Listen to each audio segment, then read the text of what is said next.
अस्सलाम वालेकुम स्टूडेंट्स। आज हम लेक्चर 11 के साथ जो है वो प्रोसीड करेंगे। लास्ट टाइम हमने सेट्स को देखा। उसमें हमने जो ऑपरेशन थे सेट के ऊपर परफॉर्म कर रहे थे उनको देखा कि इंटरसेक्शन क्या होता है, यूनियन क्या होता है, कॉम्प्लीमेंट क्या होता है। उसके अलावा हमने वेन डायग्राम्स को देखा। इस लेक्चर में हम उसी चीज को कंटिन्यू करेंगे और यहाँ पे हम ये देखेंगे कि सेट की डिफरेंट आइडेंटिटीज क्या हैं, उसके लिए जो कॉमन लॉज हैं वो क्या है।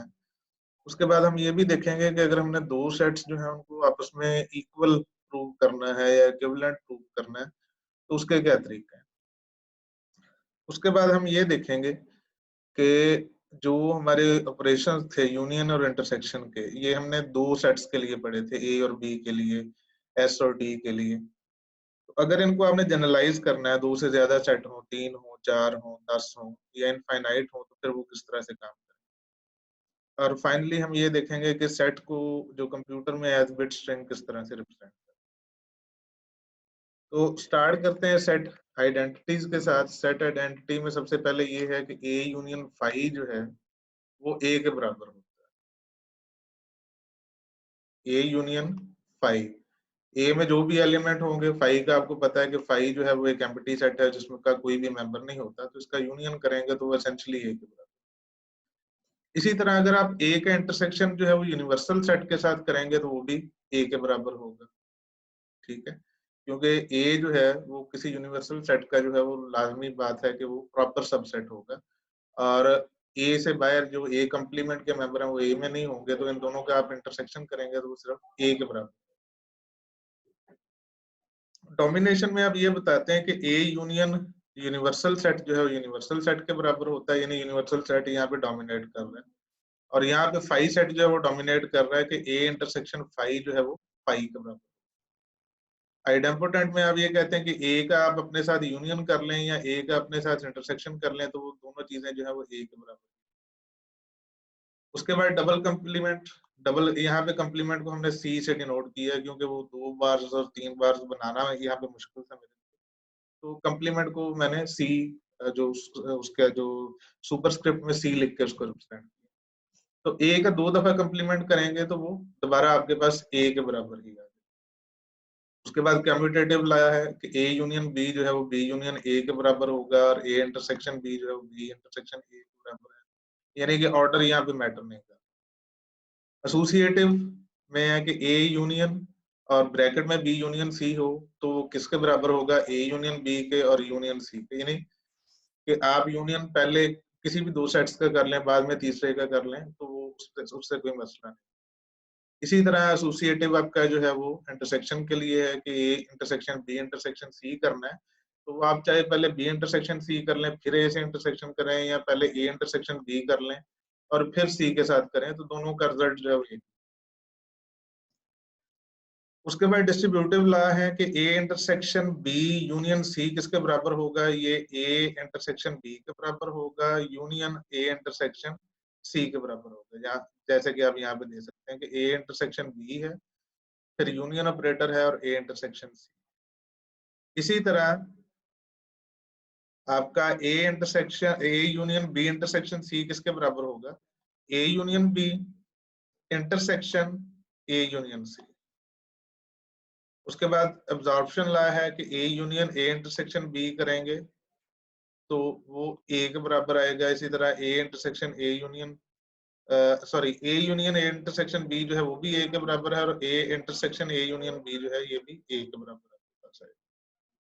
कंप्लीमेंट के ए यूनियन ए कंप्लीमेंट करेंगे तो ये आपके पास यूनिवर्सल सेट के बराबर आएगा। और अगर आप इन दोनों का इंटरसेक्शन करेंगे तो वो फाई सेट के बराबर आएगा, यानी एम्प्टी सेट के बराबर आएगा। वो इस वजह से एम्प्टी आएगा कि ये दोनों जो है वो एक्सक्लूसिव सेट्स हैं, डिसजॉइंट सेट हैं, इनमें कुछ भी कॉमन।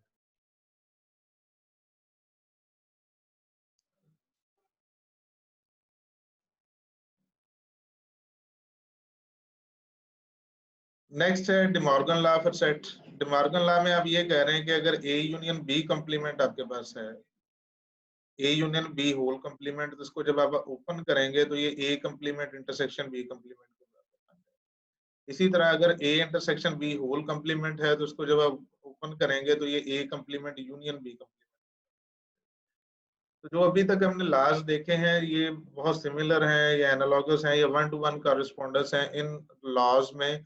और जो लॉ आपने जो है लॉजिक में पढ़े थे एंड और साइन, तो उन्हीं टर्म के अंदर जो है उसको भी हम सेट को रिप्रेजेंट कर सकते हैं। जिस तरह आपको पता है कि बिल्डर नोटेशन जो है सेट को रिप्रेजेंट करने की जो बिल्डर नोटेशन है उसमें हम मेंबरशिप यूज करते हैं, एंड यूज करते हैं और यूज करते हैं। तो ये चीज आगे जाके भी हम देखेंगे।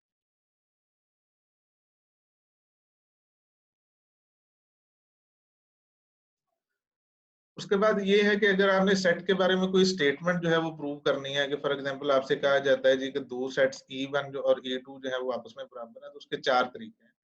पहला तरीका ये है कि आप ये प्रूव करें कि E1 जो है वो E2 का सबसेट है और E2 जो है वो E1 का सबसेट है। इन दोनों को सेपरेटली प्रूव कर देंगे तो आपने ये साबित कर दिया कि E1 और E2 जो है ये दोनों एक ही सेट्स हैं या बराबर सेट हैं, या इनमें जो एलिमेंट्स हैं वो बराबर है।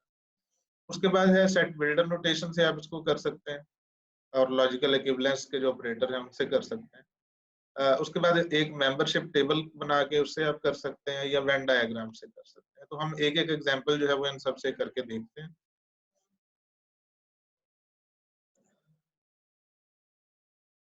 तो सबसे पहले हमने ये प्रूव करना है कि ये जो डिस्ट्रीब्यूटिव लॉ हमने अभी पढ़ा है कि इसको हम देखते हैं कि A intersection B union C जो है ये बराबर है ए इंटरसेक्शन बी के यूनियन ए इंटरसेक्शन सी। ठीक है, तो इसमें दो चीजें हैं। पार्ट वन में हम ये शो करेंगे कि जो लेफ्ट वाली वाला जो सेट है that is the subset of the set on the right, और दूसरा पार्ट जो है उसमें हम इसका जो इनवर्स है वो प्रूव करेंगे कि जो राइट वाला सेट है that is the subset of the set on the left. तो हम लेफ्ट वाले से जो है वो शुरू कर देते हैं। फॉर एग्जांपल हम ये कहते हैं कि हमारे पास एक एक्स है which is a member of A intersection B union C, और हमने ये शो करना है कि अगर एक्स जो है वो A intersection B union C का मेंबर है तो it is also a member of x A intersection B union A intersection C. तो अगर हम ये चीज शो कर देते हैं तो इसका मतलब ये होगा कि जो A intersection B union C है, यानी ये वाला सेट, ये वाला जो सेट है ये इस सेट का सबसेट है। ठीक है, सबसेट की डेफिनेशन हमने लास्ट लेक्चर में देखी थी, उसको एक दफा दोबारा देख लें। तो वही चीज यहाँ पे लिखी हुई। तो ये वाला जो एक्सप्रेशन है इससे हम ये कह सकते हैं कि अगर एक्स जो है वो A intersection B union C का मेंबर है तो हम उससे ये कह सकते हैं कि x is a member of A and either X is a member of B और X is a member of C. ठीक है, यानी दो केसेस बन गए कि एक्स ए का तो मेंबर है ही है, और उसके अलावा क्या है कि एक्स यहाँ बी का मेंबर है या सी का मेंबर है। तो पहले केस को अगर हम लें कि एक्स जो है वो ए का मेंबर तो है ही और एक्स जो है वो बी का मेंबर है, तो देन उससे अब क्या कह सकते हैं कि x is a member of A intersection. तो अगर x is a member of A intersection B है तो आप उससे ये लिख सकते हैं कि x is a member of A intersection B union A intersection C. Although ये वाला पार्ट हमने प्रूव नहीं किया, हमने सिर्फ ये प्रूव किया कि x is a member of A intersection B, लेकिन हमने जो दरमियान में ऑपरेटर यूज किया है वो यूनियन का है। तो इसलिए अगर वो लेफ्ट साइड का पार्ट है तो जो है वो इवेंचुअली वो यूनियन के अंदर भी इंक्लूड है। अब हमने केस टू को प्रूव करना है। केस टू हमारे पास ये कहता था कि x is a member of A and X is a member of C. ठीक है, अगर ये ऐसा है तो इसका मतलब ये होगा कि x is a member of A intersection C. ठीक है, एंड के साथ जो है, एंड का मतलब ये है कि एक्स जो है वो साइमल्टेनियसली ए में भी है और एक्स जो है वो साइमल्टेनियसली जो है वो सी में भी है। तो ये आपके पास इंटरसेक्शन की डेफिनेशन। ठीक है, तो अगर ऐसा है तो हमने ये प्रूव कर दिया कि एक्स जो है वो इस सबसेट का या इस सेट के इस हिस्से का जो है वो मेंबर है। तो अगर इस हिस्से का मेंबर है तो इसका मतलब ये है कि एक्स जो है वो इस यूनियन का मेंबर है। तो हमने ये देखा कि x जो है वो इसका मेंबर है, इसको भी हमने प्रूव कर दिया। यहाँ हमने ये प्रूव किया कि x जो है वो इसका मेंबर है। तो इसलिए हम ये कह सकते हैं कि a intersection b union c जो है वो सबसेट है एंड a इंटरसेक्शन b का यूनियन a इंटरसेक्शन c। अब हम इसके दूसरे हिस्से की तरफ जाएंगे जहां पे हम ये प्रूव करेंगे कि ये वाला जो हिस्सा है ये सबसेट है a intersection b union c।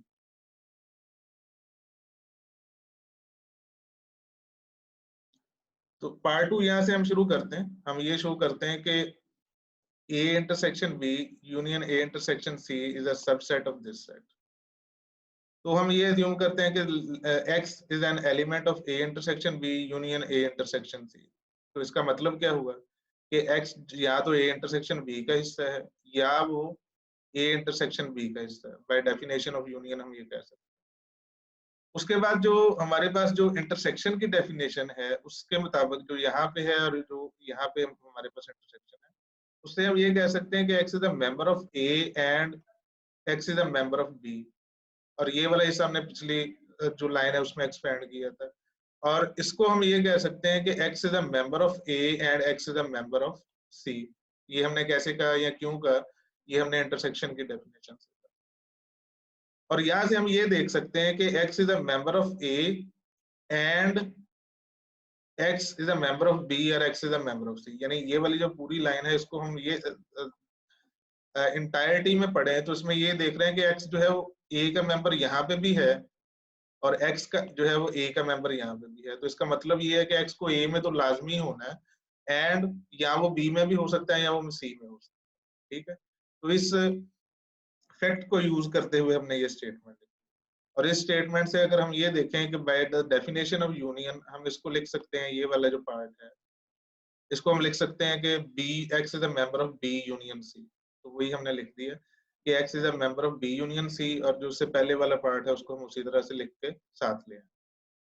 Finally जो हमारी डेफिनेशन है इंटरसेक्शन की, उसमें हम ये लिख सकते हैं कि इस एंड की वजह से कि X is a member of A and X is a member of B union C, इससे हम ये लिख सकते हैं कि X is also a member of A intersection B union C। तो कॉन्सिक्वेंटली हमने यहाँ पे ये प्रूव कर दिया कि हम शुरू इस सेट से हुए थे और हमने ये कहा था कि X इसका मेंबर है, और हम यहाँ तक पहुंच गए और हमने ये प्रूव कर दिया कि X अगर उसका मेंबर है तो X इसका भी मेंबर होगा। तो कॉन्सिक्वेंटली हमने इस सेट को प्रूव कर दिया कि ये सबसेट है A intersection B union C। तो दोनों तरफ से हमने उसका सबसेट जो है वो प्रूव कर दिया, तो इसका मतलब ये है कि ये दोनों सेट्स जो है वो आपस में बराबर है।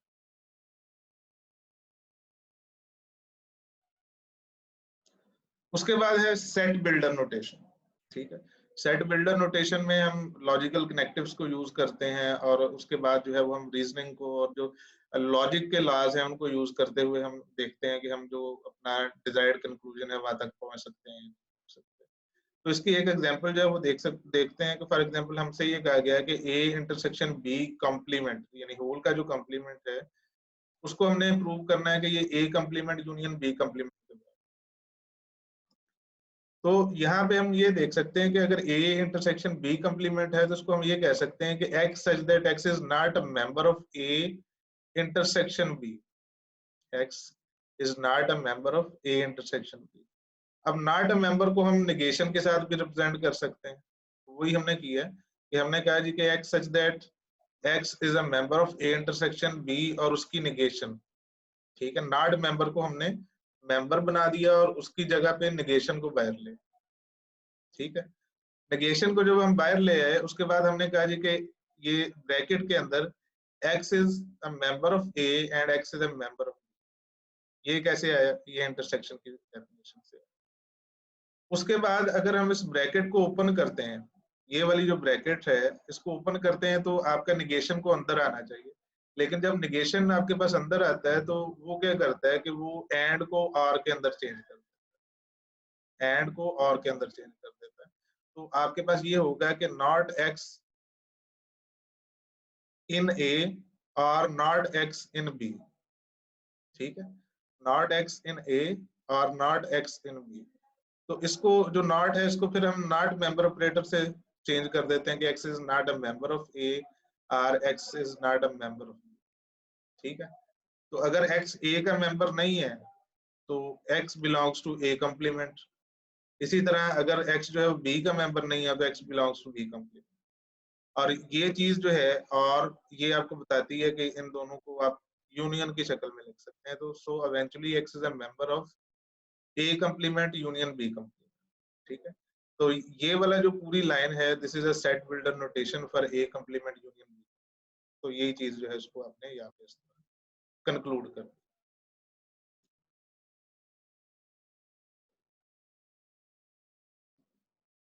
उसके बाद है आपके पास मेंबरशिप टेबल। मेंबरशिप टेबल जिस तरह आपके ट्रूथ टेबल आपने बनाए थे उसी तरह की चीज है। उसमें आप ट्रुथ टेबल में आप ये करते थे कि आप उसके जो कॉलम हेडर्स होते थे वो आपकी डिफरेंट प्रोपोजिशंस होती थी और उसमें आप ट्रू या फॉल्स लिखते थे। इसमें जो कॉलम हेडर्स होंगे वो आपके पास डिफरेंट सेट के नाम होंगे। फॉर एग्जांपल सेट ए जो है वो आपका कॉलम हेडर होगा, बी होगा, ए यूनियन बी होगा, ए इंटरसेक्शन बी होगा, ए माइनस बी होगा और उनके जो रोज के अंदर वैल्यू आएगी या 0 आएगी या 1 आएगी। ठीक है? तो इसकी अगर आप एग्जांपल एक देख लें पहले तो उससे ज़्यादा हमें क्लियर हो जाएगा कि मेंबरशिप टेबल जो है वो होता क्या है और उससे हमने किस तरह से इक्विवेलेंस जो है वो प्रूव करना। फॉर एग्जांपल हमारे पास जो है वो 2 सेट दिए गए हैं, हमें ये कहा गया है कि ये चीज़ जो है इसको प्रूव करें कि A union B minus B is equal to A minus B। ठीक है?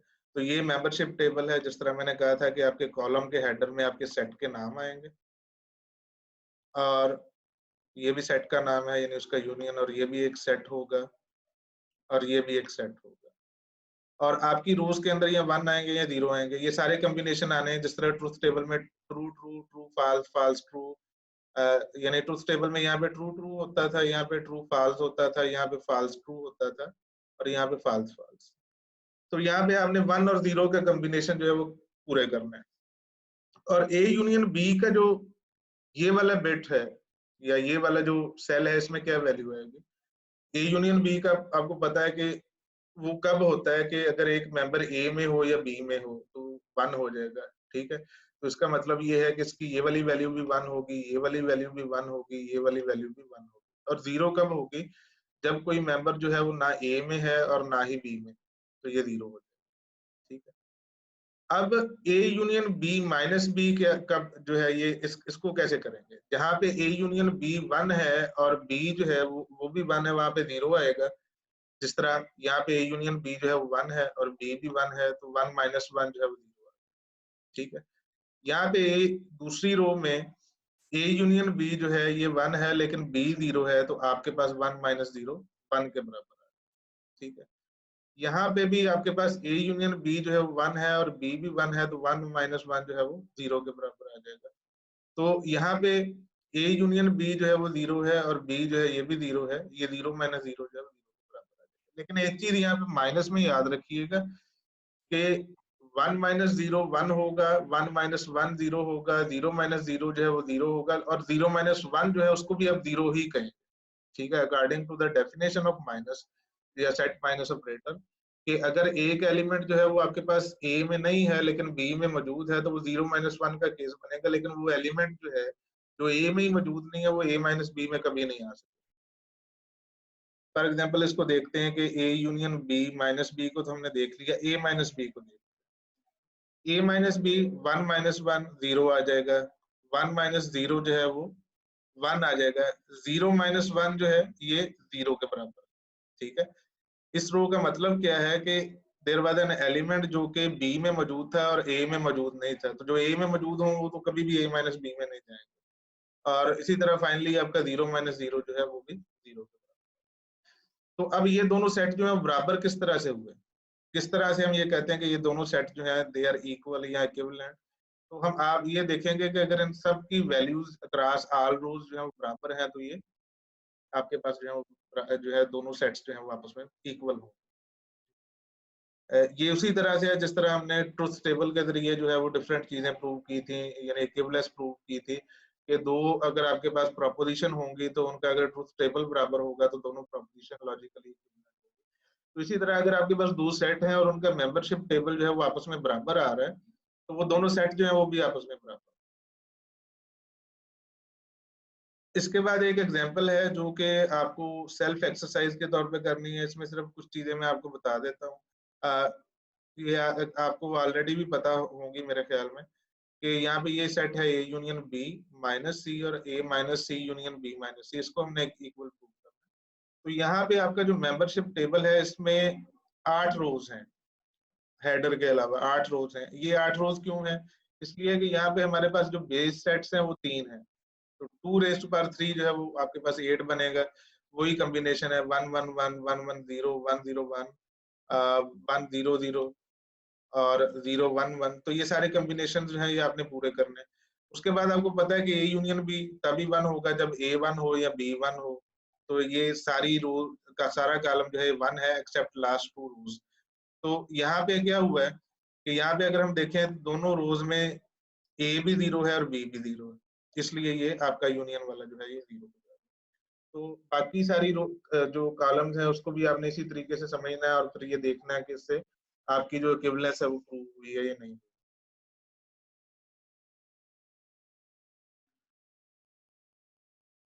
नेक्स्ट है कि आपने वेन डायग्राम से किसी चीज को सेट्स की जो इक्विवेलेंस है उनको आपने प्रूव करना है। फॉर एग्जांपल अगर आपसे ये कहा जाए कि ए यूनियन बी माइनस सी ये इसके बराबर है ए माइनस सी के यूनियन बी माइनस सी, तो उससे उसमें आप ये देखते हैं कि फॉर एग्जांपल ये 3 सर्कल जो हैं ये ऊपर वाला सर्कल ए को रिप्रेजेंट कर रहा है, नीचे ये लेफ्ट वाला जो है बी को कर रहा है और राइट वाला सी को रिप्रेजेंट कर रहा है। और जो इनका ओवरलैप है यानी ये वाला एरिया और ये वाला एरिया ये ओवरलैप हो रहे हैं, इसका मतलब ये है कि ये इनके इंटरसेक्शंस को रिस्पेक्टिवली रिप्रेजेंट कर रहा है। ठीक है, तो इसमें से अगर हम ये कहेंगे कि ए यूनियन बी माइनस सी, तो इसका मतलब ये है कि ये वाला एरिया निकल जाएगा जहां पे सी जो है वो ए और बी को ओवरलैप कर रहा है। ठीक है, तो ए यूनियन बी माइनस सी जो है ये यहाँ पे आप देख सकते हैं कि ये वही एरिया आ रहा है जो वहां से हमने माइनस आउट कर चुके हैं। उसके अलावा बाकी एरिया जो है वो ए यूनियन बी माइनस सी। और जो इसको आप ये भी इस तरह से भी देख सकते हैं कि ये सारा जो है ये ग्रीन शेडेड एरिया है जिसको आप ए यूनियन बी माइनस सी। इसी तरह हमारे पास यही डायग्राम्स हैं कि ए ऊपर वाला सेट है, बी नीचे वाला लेफ्ट पे है, सी राइट पे है। तो ए माइनस सी क्या होगा कि ये जो ग्रे आपके पास फील्ड होगा कि ऐसा एरिया जो ए में है और ए इंटरसेक्शन बी में है वो भी आ रहा है, लेकिन जो सी में है वो आपने उसको वाइड कर दिया है या उसको माइनस आउट कर दिया। इसी तरह आपका जो बी माइनस सी होगा, यहाँ पे अगर आप देखें कि बी माइनस सी बी का सारा एरिया एक्सेप्ट जहाँ पे उसका इंटरसेक्शन सी के साथ आ रहा है, जहाँ पे उसका इंटरसेक्शन सी के साथ आ रहा है वो एरिया माइनस हो। अच्छा, अब इन दोनों सेट्स को, इन दोनों डायग्राम्स को अगर आप मिलाएं या आप इन दोनों सेट्स को ए माइनस सी को और बी माइनस सी को आपस में यूनियन करें तो क्या बन जाएगा? ये आपके पास ए का एरिया बन जाएगा और बी का एरिया बन जाएगा माइनस सी का एरिया। ठीक है, तो इन दोनों डायग्राम्स को अगर आप देखें तो ये दोनों डायग्राम्स जो हैं ये आपस में बिल्कुल एक जैसी हैं। तो ये वेन डायग्राम से भी आपने ये प्रूव कर दिया कि ये दोनों सेट्स जो हैं ये आपस में बराबर।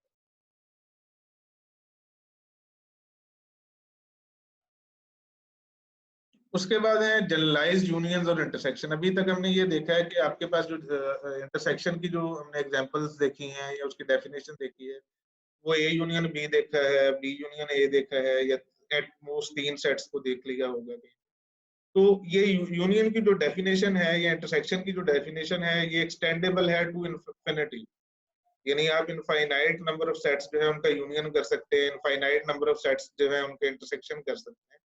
तो उसके रूल्स क्या होंगे कि एक नंबर 1 तो वो कम्यूटेटिव होंगे, यानी उनकी अगर आप जगह बदल देते हैं, यानी A union B union C को आप C union B union A लिख देते हैं या B union C union A लिख देते हैं तो कोई फर्क नहीं पड़ता।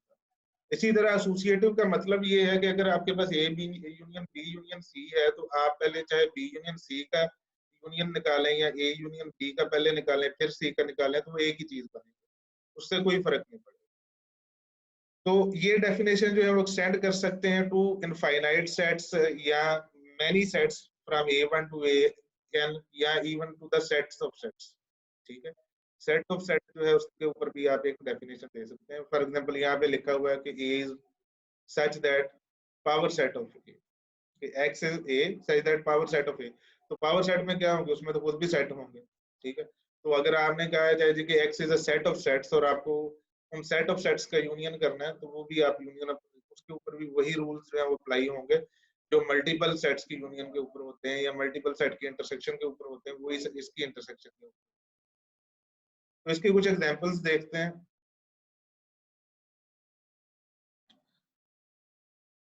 सबसे पहले तो आपके पास है कि बाइनरी यूनियन ऑपरेटर जो है वो उसको हमने इस तरह से लिखा था ए यूनियन बी। तो मल्टीपल अगर आपके पास A1 से लेकर AN तक सेट होंगे तो उसको आप इस तरह लिखेंगे A1 union A2 union A3 up to AN। तो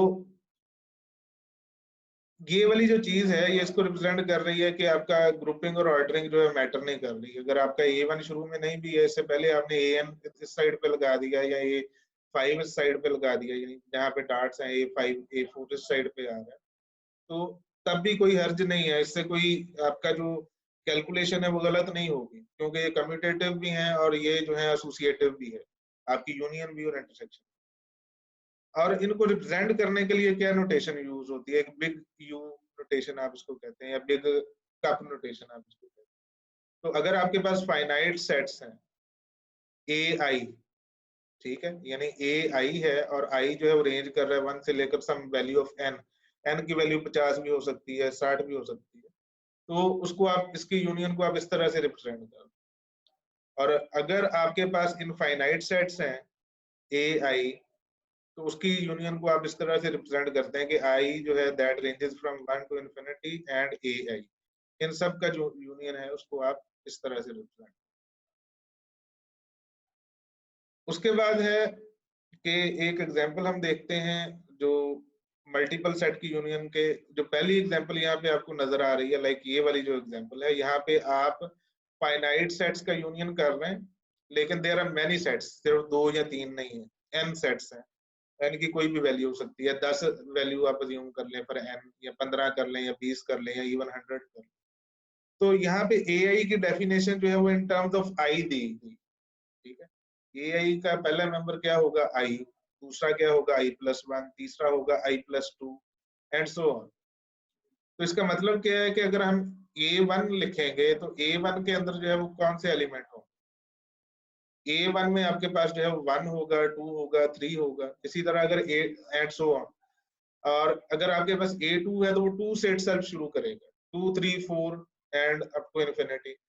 इसी तरह A10 जो है वो 10 से शुरू होगा, 10 11 12। AN जो है वो N से शुरू होगा, N N+1 N+2।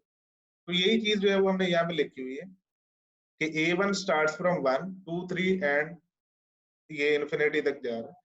यूनियन आपका A2 है जो कि 2 से शुरू हो रहा है, 2 3 4 और इन्फिनिटी तक जा रहा है। इसी तरह ये दरमियान वाले सेट्स होंगे। और n जो है वो AN जो है वो किस तरह से होगा कि वो n से शुरू होगा, N+1 N+2 और ये इन्फिनिटी तक। अगर इन सब का यूनियन लें तो ये क्या आएगा? यूनियन का मतलब ये है कि अगर इन सब सेट में किसी एक सेट में भी कोई एलिमेंट मौजूद है तो वो आपके यूनियन के अंदर आएगा। तो यूनियन में अगर आ जाएगा तो 1 2 3 यहाँ से आ गया एंड सो ऑन, उससे आगे वाले भी आ गए, 2 3 4 वो यहाँ पे भी है और उससे आगे भी है। तो ये इस जो आपका जो यूनियन का सेट बनेगा वो 1 2 3 बनेगा, यानी सेट ऑफ पॉजिटिव इंटीजर जो है ये इन सब सेट का यूनियन। जितने भी ए आई सेट्स हैं इनका यूनियन जो है ये Z+ होगा, यानी सेट ऑफ पॉजिटिव इंटीजर। अच्छा, अब दूसरी एग्जांपल देखते हैं। यहाँ पे हमारे पास जो है वो इनफाइनाइट सेट्स हैं। ए आई जो है, यानी आई की वैल्यू जो है वो 1 से लेकर इन्फिनिटी तक जा रही है, और ए आई की डेफिनेशन ये है कि ये 1 से शुरू होता है और आई पे जाके रुक जाता है, ठीक है। इसका मतलब क्या है कि A1 क्या होगा? वो A1 से शुरू होकर 1 पे ही रुक जाएगा। A2 क्या होगा? 1 से शुरू होगा, 2 पे रुक जाएगा। A3 क्या होगा? 1 पे शुरू होगा, 3 पे रुक जाएगा। A4 1 से 4 तक होगा। A5 1 से 5 तक होगा। तो ये वाले जो सेट्स हैं, जो जो भी मैंने कहा कि A1 1 पे शुरू होगा, 1 पे खत्म होगा, A2 2 पे खत्म हो जाएगा, A3 3 पे खत्म हो जाएगा, AN कोई अगर दरमियान में, या A के दरमियान में कोई आता है तो 1 से लेकर K तक होगा। तो अगर इन इन सारे सेट्स का अप टू इन्फिनिटी अगर हम जो है वो यूनियन करें तो ये भी आपके पास जो है वो सेट ऑफ पॉजिटिव इंटीजर के बराबर है, Z+ के आएगा। 1 यहाँ से आ जाएगा, 2 यहाँ से आ जाएगा, 3 यहाँ से आ जाएगा, 4 जो है वो इससे अगले सेट से आ जाएगा, 5 उससे नेक्स्ट सेट से आ जाएगा, 6 उससे नेक्स्ट सेट से आ जाएगा। और चूंकि ये इन्फिनिटी तक चल रहे हैं तो यहाँ पे भी आपके पास जो नंबर है ये इन्फिनिटी तक ही चल रहे हैं, और हर सेट से एक नया एलिमेंट आपको मिलता रहेगा यूनियन।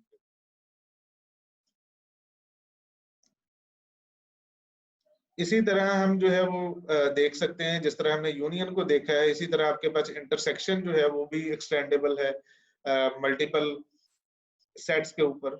ये एग्जैक्टली वही चीज लिखी हुई है, और ये भी उसी तरह से लिखा हुआ है कि यहाँ पे ग्रुपिंग और ऑर्डर मैटर नहीं करता, क्योंकि ये एसोसिएटिव भी हैं और कम्यूटेटिव भी हैं।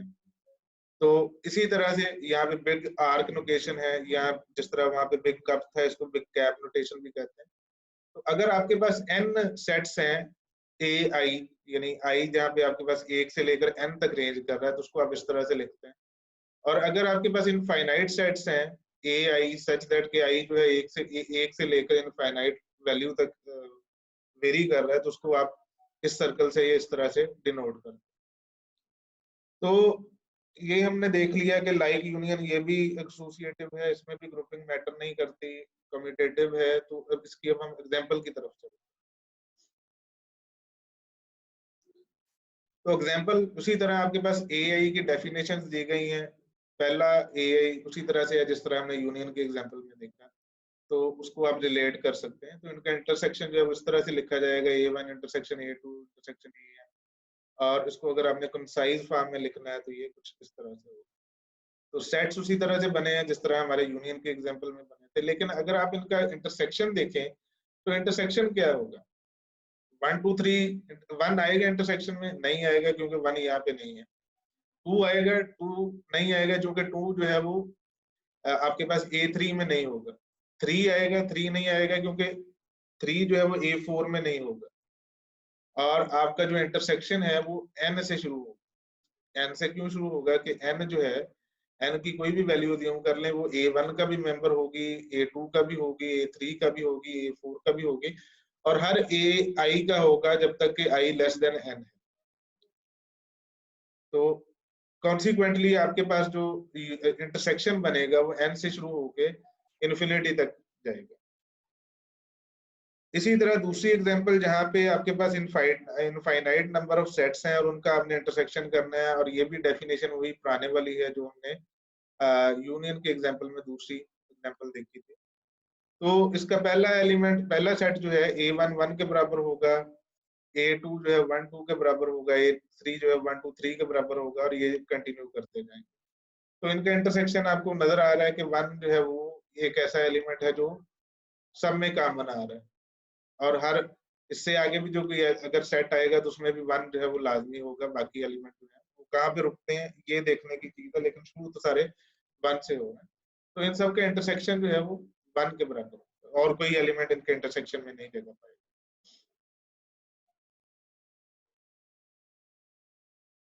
उसके बाद है बिट स्ट्रिंग जो है उसको, यानी सेट्स को जो है वो एज ए बिट स्ट्रिंग आपने रिप्रेजेंट करना है। तो ये एक रूटीन है, एक कह लें कि डिफरेंट मतलब जो सिचुएशन है उसके हिसाब से आप एक तरह के जो डाटा स्ट्रक्चर है उसको दूसरे डाटा स्ट्रक्चर से रिप्रेजेंट कर सकते हैं अपने कंप्यूटर के अंदर। फॉर एग्जांपल आपके पास अगर सेट जो है वो एक फाइनाइट लेंथ का यूनिवर्सल सेट है, तो उसको आप बिट स्ट्रिंग से रिप्रेजेंट कर सकते हैं। फॉर एग्जांपल आपका जो यूनिवर्सल सेट है उसमें ये एलिमेंट है x1 x2 और आपको सो ऑन। तो उसका अगर कोई फाइनाइट सबसेट होगा u का, तो उसको आप फाइनाइट बिट स्ट्रिंग के साथ रिप्रेजेंट कर सकते हैं। ठीक है, b1 का मतलब ये है कि बिट स्ट्रिंग का लेफ्ट मोस्ट जो बिट है। इसी तरह उससे नेक्स्ट बिट जो है b2 होगा, b3 होगा, और ये जो है ये आपका लीस्ट सिग्निफिकेंट बिट होगा bn। और बी की वैल्यू कैसे आएगी? बी आई की वैल्यू 1 होगी अगर आपके पास X i is a member of S and B i is 0, X i is not a member of S. इसकी एग्जांपल देख लें। फॉर एग्जांपल आपके पास यू जो है वो एक सेट ऑफ नेचुरल नंबर के बराबर है, और एस उसका कोई सबसेट है 2 3 5 7 11। अगर आप इस सेट को, यानी सेट एस को एज ए बिट स्ट्रिंग जो है वो रिप्रेजेंट करना चाहें, तो नेचुरल नंबर आपको ये पता होगा कि ये 0 से शुरू होते हैं, 1 से नहीं शुरू होते, 0 से। 0 1 2 3 4 5 एंड सो ऑन। तो यहाँ पे अगर आप बिट स्ट्रिंग में देखें तो 0 के लिए जो बिट है वो भी 0 है, 1 के लिए जो बिट है वो भी 0 है, 2 का बिट ऑन है यानी 1 है, 3 का बिट जो है ऑन है। तो 2 3 आप यहाँ से देख सकते हैं कि इस सेट के मेंबर्स हैं। 4 0 है, 4 जो सेट एस में मौजूद नहीं है। 5 1 है, 5 जो है वो सेट में मौजूद है।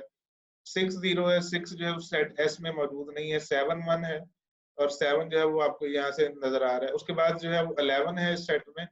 तो जो 11 के कॉरेस्पॉन्डिंग बिट है वो ऑन है, और बाकी जो दरमियान में बिट्स हैं ये सारे ऑन।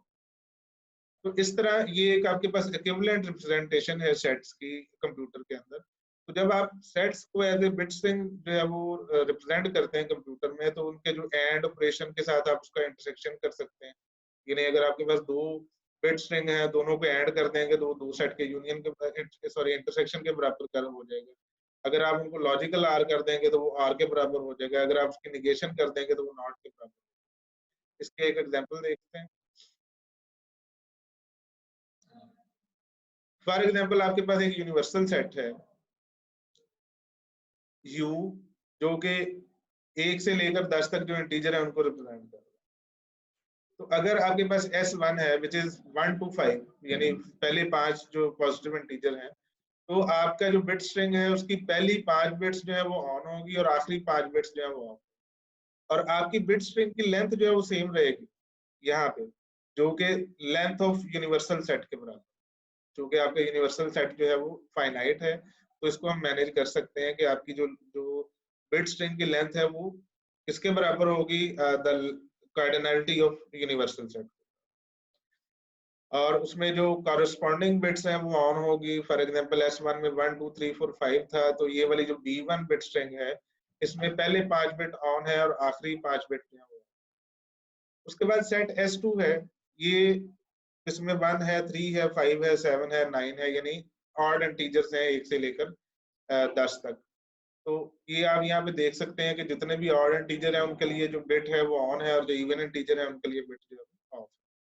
तो अगर आपने ये वाली चीज कैलकुलेट करनी है कि S1 यूनियन S2, तो आप सिंपली क्या कर सकते हैं कि आप ये दोनों बिट स्ट्रिंग को लें और इनका लॉजिकल आर करो। लॉजिकल आर करेंगे, जीरो ये वाले जो पहले बिट है 0 0 0 आ जाएगा, ये दूसरे में 0 1 1 आ जाएगा, इसी तरह 0 0 0 आ जाएगा, फिर ये 0 1 वाली जगह पे 1 आ जाएगा, फिर 0 0 0 आ जाएगा, 1 1 1 आ जाएगा, और ऊपर से आगे जो है वो सारी बिट्स जो है 1 होंगी, क्योंकि आपके पास B1 में ये 5 0 का यहाँ पे एक क्लस्टर नजर आ रहा है। तो इवेंचुअली इन दोनों का लॉजिकल आर करने से आपको ये स्ट्रिंग मिलेगी जो कि स्टैंड कर रही है S1 यूनियन S2 के। इसी तरह अगर आपने S1 इंटरसेक्शन S2 को कैलकुलेट करना है, तो आप यही दो स्ट्रिंग लें, बिट स्ट्रिंग, और उनका लॉजिकल ऐड कर दें, तो ये आपके पास ये इस तरह का बिट स्ट्रिंग है। और इसमें क्या होगा, 135 135 किसको रिप्रेजेंट कर रहा है, odd integers less than 5, sorry less than 6, पहले 5 पॉजिटिव इंटीजर में जो ऑड है वो आ जाए। इसी तरह अगर आप S1 का कॉम्प्लीमेंट करेंगे, तो S1 क्या था, पहले 5 इंटीजर्स यूनिवर्सल सेट के, तो अगर आप इसका कॉम्प्लीमेंट करेंगे तो आपके पास क्या बच जाएगा, आखिरी 5 एलिमेंट उसी सेट यूनिवर्सल। तो यहाँ पे हम अपना ये लेक्चर जो है वो खत्म करते हैं। नेक्स्ट लेक्चर जो है उसमें हम फर्दर टॉपिक्स जो है उसके साथ कंटिन्यू